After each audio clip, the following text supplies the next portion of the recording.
the offseason and the work that's required in an offseason to be in championship shape. Your team, your best player now in Luka Doncic is out of shape. Luka's rookie year, he had 25 dunks. Last 2 years combined, he's had 2. He's just not in great shape. This has been one of the best playoffs I've seen in years. So let's waste no time and let's talk about it. And then immediately looks at the bench and says, you better bleeping challenge it, as if it's the bench's fault that he just made a terrible play. His defensive performance is unacceptable. He is a hole on the court. The Celtics are attacking him. They are ahead in this series because they have attacked him defensively. I'll start briefly with the Lakers.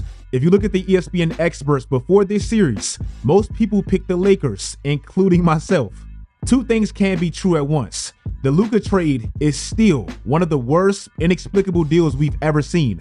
And Luka Doncic is absolutely pathetic defensively, and that has to change. We give Dallas, and specifically Luka and Kyrie, a lot of credit for that finals run last year, deservingly so. But in those first 3 games, Luka gave up the most blow-bys in a decade.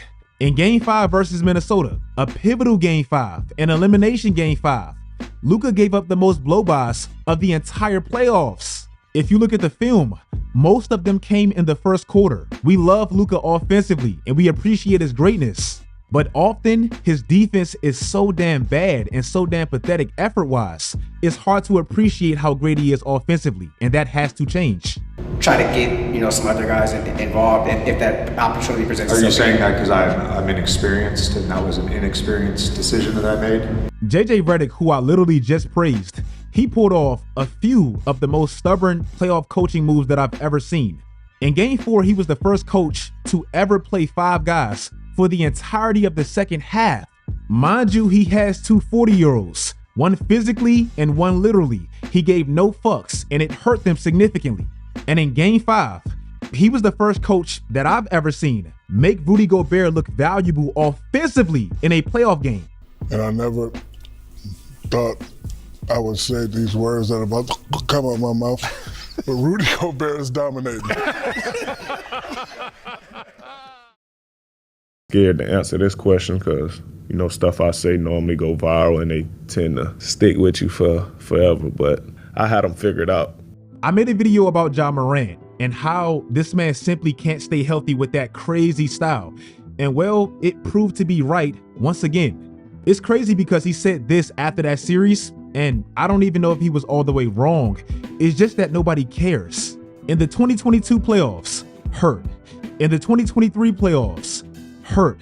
In the 2024 season when he came back, hurt. In the 2025 playoffs, hurt. In the 2025 play-in, hurt. Cleveland, please don't tell me this is simply who you are. Last year, you got derailed by injuries. Cool. Please don't tell me y'all came back, surprised everybody, winning the second most games in y'all franchise's history, remodeled the whole offense with the Coach of the Year Kenny Atkinson, possibly got Donovan Mitchell his first team All-NBA, reshaped Evan Mobley's involvement offensively. Don't tell me y'all did all of this to do this. One of the most consistent teams all year, and now when it matters most, we see 3 of your best players in street clothes. This playoffs, it's had some of the craziest meltdowns I've seen. But this one right here, given the context and the fact that Donovan Mitchell had 48 points without everybody, is actually insane. Meanwhile, Indiana Pacers fans, they need to think this poll right here, because ever since this came out, it feels like something drastically changed. I don't care how corny this guy may seem or how silly his dad may be. He runs one of the most lethal offenses we have, and his playstyle is extremely low maintenance and very effective. Look at the Pacers' production collectively. In the regular season, they were great. In the playoffs, they're still great. Tyrese Halliburton did this on Giannis and may have ended his tenure there. And then in Game 2 against the first seed, he did this? Yeah, teams get injured against Indiana, but that has nothing to do with them. Since last year, Tyrese Halliburton has one of the best playoff records of anyone. Before last year, do you even understand how bad of a playoff drought the Pacers were in? They made the playoffs 5 consecutive years, and they won 6 total games. This organization lost in the first round with different variations of that team 5 straight times. Tyrese Halliburton is working on his 4th series win, and he's never lost a playoff series healthy. Jalen Brunson is one of the clutchest players I've ever seen in my entire life. If there is a such thing as a clutch gene, as Skip Bayless says, this man has it. Against Detroit, and the Pistons did get cheated in that game. That most definitely was a foul. But Jalen Brunson hit one of the clutchest shots in Knicks history to send them home. And in those 2 crazy comebacks against Boston, yeah, OG Anunoby has been important. Yeah, Mikal Bridges has basically been the hero. But Jalen Brunson hit big shots after big shots after big shots in game 1. And then he hit big shots after big shot and had a crazy breakdown kickout in game 2. He won the clutch player of the year, and in the playoffs, whenever they need it, he simply makes it happen. In the 4th quarter in these playoffs, he's simply just him. Stephen Curry, this is a player that I'm just not going to take for granted, because when he leaves, we're not going to see anything like this man ever again. Game 3 versus Houston, that was one of my favorite Stephen Curry performances I've ever seen. No Jimmy Butler. The team literally had no field goals in the first half when he sat for 4 minutes. I had no clue how they win that game. I had no clue how Steph even breathes with the coverages he faced, especially without Jimmy Butler. And in the second half specifically, like Jimmy says, he turned into Batman. Now Golden State, they've basically been in the playoffs for what feels like 2 months now. And all of those long games against the Clippers, against Memphis, the extra game 7 versus Houston, well, it may have caught up to them, and specifically Steph. The Boston Celtics, my championship pick, they're getting exposed? Hey, Jason Tatum, I fight for you. Ever since you entered this league, factually speaking, you have been a winning player. I like his durability, I like his professionalism, I like his play style, I like everything about him. But those first 2 games against New York, brother, they were brutal. In the second half meltdown against New York, 2 games that damn near felt identical. The big 2, they went 8 for 37. Also, Joe Mazzulla, kinda like JJ, 2 analytic guys who I respect. You can't marry your ideology when the game clearly calls for a pivot.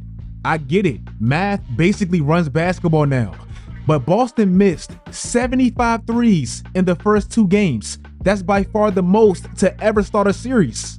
In the second halves of these 2 meltdowns, Boston averaged 27 threes and made 7 of them. This team has 2 wings that I thought could break a defense down and penetrate and get to the basket to stop the bleeding when threes don't work. I thought they had that, but they've been ass. This is what I mean when I say Joe Mazzulla, you can't marry your ideology when stuff is changing. In the second halves of these games, 63% of their shots have been threes.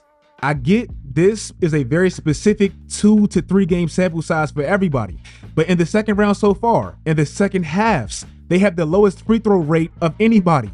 That's because nobody's getting to the basket. And Jason Tatum, back to you specifically. I know you hear the talk. You've always heard that talk. Even with the superstar resume, they always treat you like you're a second-tier star.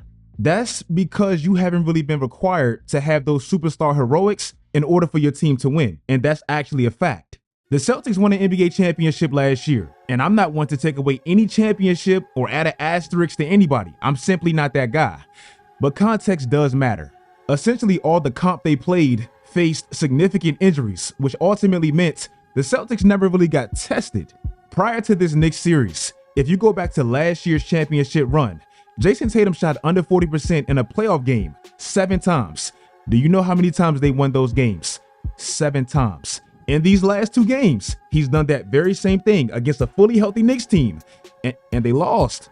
Now, Tatum is being tested, where bad performances against teams that aren't whole doesn't automatically equate to wins. How exactly is he going to respond?